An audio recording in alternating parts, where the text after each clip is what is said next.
Hey guys, welcome back to the channel, welcome back to a new video, the last one most likely of the week, because tomorrow I will be flying out of Mexico. The new destination is going to be a little bit of a surprise, and of course we're going to look at the charts because it slowly seems like the BTC and ETH had made a decision of the direction where we're going. Two things before we're going to dive in. Please do me a favor, hit that like button, subscribe, click on the bell, click on all so you don't miss anything. Leave me a comment, share this video with your friends if you think that's useful. Also in the links to the in the description, so two links to my Instagram and Twitter. Feel free to follow me there. And the second one is the Miami conference. I don't know, somehow it's always a little bit of a disappointment. It's just bearish, we're going lower. Yesterday was then the big talk, and everyone said that Strike will most likely go together with Apple to make sure that Bitcoin payments are possible. It was an absolute fart in the wind, complete BS. Everything's been blown up by I don't know how many YouTubers. I kind of had this gut feeling already, and I said it before to a handful of people. I said this is going to be really just nothing, and what turns out, Strike is going to partner up with Shopify. Yippee-dee-doo.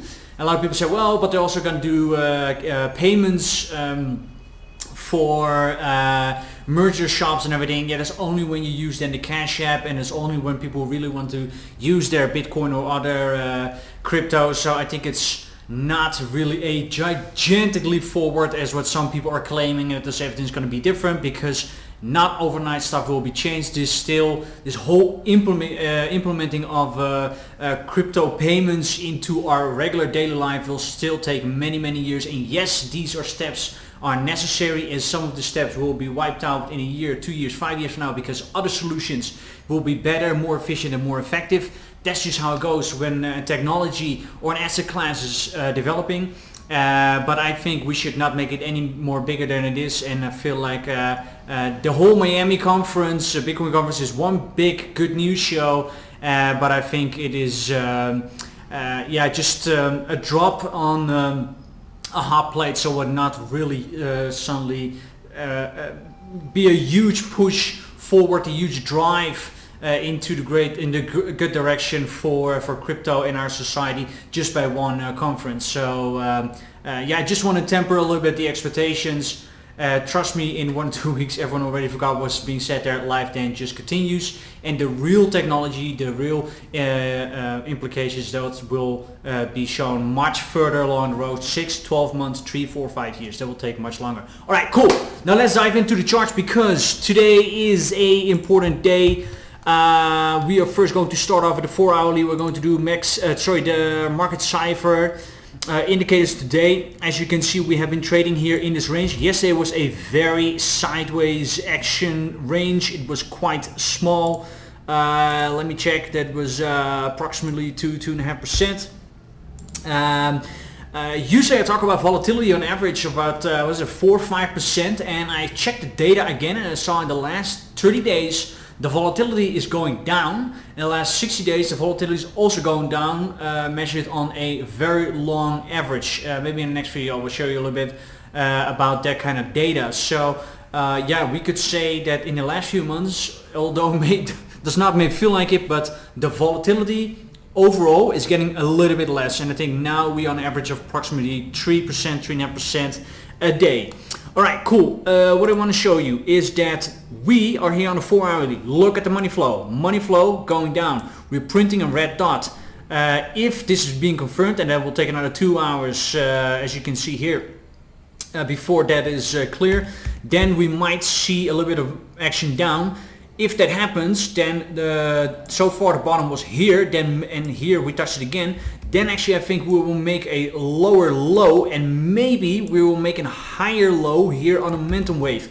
That will cause our second bullish divergence. We first had here 1, where I said that is here to here. Don't jump into a long right away, because with the money flow down, the RSI down, VWAP down. But if we then have a second one, then we could say, hey, maybe somewhere here-ish, and then maybe another one here-ish, and then we would have 2. That actually would be nice. That would make our case for a reversal a little bit stronger. The question is, of course, where would the price drop down? Well, the current level around 43k is kind of the battlefield.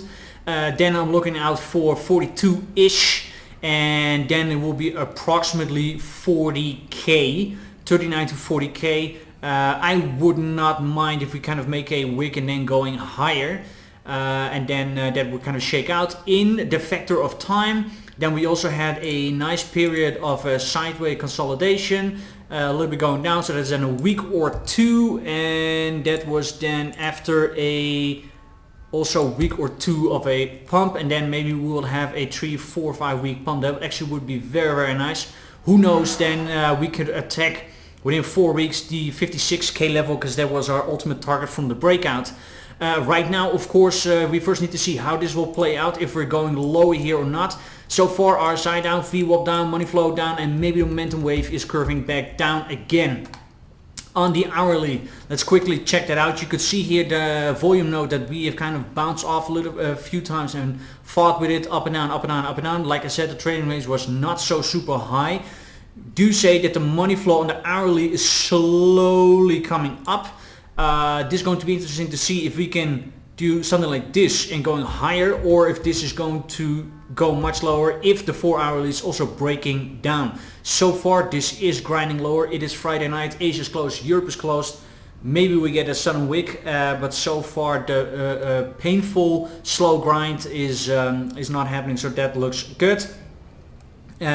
Like I said, actually trading range is not so wide, so you also don't have really clear patterns here showing up that could show us a direction. There is a case to be made actually on the 4 hourly. Let me see that. That you could say, hey, you know what, this is a little bit actually of a bear flag ish, and then if we would say top to the bottom and then break lower, then we would end up approximately at 40,000. Just like I just said, I wouldn't mind if we hit 40,000, shake out some longs, and then the coast is clear, and then I think we can go higher. I think historically seen in the last 5-6 years, we only had one red April month so far. Of course the month is red, so we cannot dump down for another week, because then I think we will also end up in the red, and then yeah, that would be of course a little bit bearish. But if you want to respect that long-term average of a green April month, then we also soon need to see the retracement. So let's hope so. That will be nice. Quickly head over to ETH 4 hourly. There it looks a little bit different. I said it already a few times, ETH looks stronger than BTC, and we also see it here. There's a little bit more of a bounce up, and now also the pullback has not been the bottom, where we have seen the bottom here again here for BTC. So ETH just has been a little bit stronger. Maybe it is because ETH 2.0 said it should be coming out already a few times. Everyone is waiting for it, so maybe it's kind of a little bit front running on moving from proof of work to proof of stake. Oh, the other way around. Actually, I cannot remember what it is. For us technical analysts, is actually not as important. We just look at price action and the chart, and then based on what we're trading on, and not so much on fundamental factors. Alright, here we don't see the red dot yet. It could be that we're rolling over. I think actually if BTC is rolling over, ETH will also roll over. Then also here I hope for exactly the same, maybe a lower price. That would make a nice bullish divergence on the 4 hourly. Those usually play out. That would make me very happy, and then I think we can go higher. That would actually be great. Right now we've seen the RSI like pinching together a little bit. That is then gaining strength. So if we see the RSI pinching together, then they're gaining strength and they're pointing down, so most likely we're going a little bit lower. Also the VWAP going a little bit lower. The money flow stays quite close here to the 0 line. You could interpret that as bullish, so not so much money is flowing out of the market. But of course that money flow will go deeper into the red once this blue wave will also roll over. And here we actually have seen on the high volume node that we actually bounced off a few times. Look at this, perfect bounce here and a perfect bounce here. So that actually looked good, and here it was perfect resistance. So this one actually was a great trading opportunity. This of course is on the hourly. Also here the money flow, we're curving a little bit up. The VWAP is right now going a little bit down. The RSI is going a little bit down. You see that here there's a lot of space. So you would actually say the momentum down is not so strong because there's a room between them. If they will be more together, that will most likely happen. If it dumps down, then they will gain strength, and we have here some waves up. So here on the hourly we have a few indicators that are saying something else. One thing that I maybe have not mentioned, that is a red diamond that you see here is called a blood diamond, and that signals a sell signal. You could see it here, blood diamond, we went down, blood diamond, we went down, blood diamond, we went down. So usually this plays out, especially when you have let's say 2 in a row like this and like this, then really you see us going down. So if it is then confirmed within a small time frame, so in this case within a day or something, you see 2 of those diamonds, then most likely it will work out and we are going much lower. So far, let's see how this goes. Like I said, right now the high volume node is holding up. We are bouncing off. This is a red dot. So to be honest, guys, I think if we go down again, I think this high volume node will not hold. Then of course we're going to retest that 3200, and after that, if we miss that 3200, then it will be the 3k to 2960. That will be quite a dump, but to be honest, I wouldn't mind maybe check out the last longs, and then we are going higher to clear up that leverage positions, and then then I think we're good to go. If we're really breaking down, like I said already a few days ago, if we really start losing that 40k-ish, 39-40k-ish, then I think it is a fast sweep down, because then we are really going to visit those lows here again and here again, and then it's lights out and off we go, a royal elevator to hell. So let's hope that this slowly becomes the bottoming, and then we could go high. That would be really nice. And then also we went down again on the Miami conference. I don't know, somehow it's always bearish, and after that we're going up. That actually would be nice. So far I'm staying a little bit careful with my trades. I don't want to have anything open on the weekend, and we still are in a little bit of a downtrend right now in the last week, so you don't want to fire off a long right now and then maybe we have a big wick in weekend, or suddenly we have another big wick down on Monday and then going high, that you get caught up, you get liquidated. So I'm staying a little bit careful until I really see the bottoming signs. For example, again,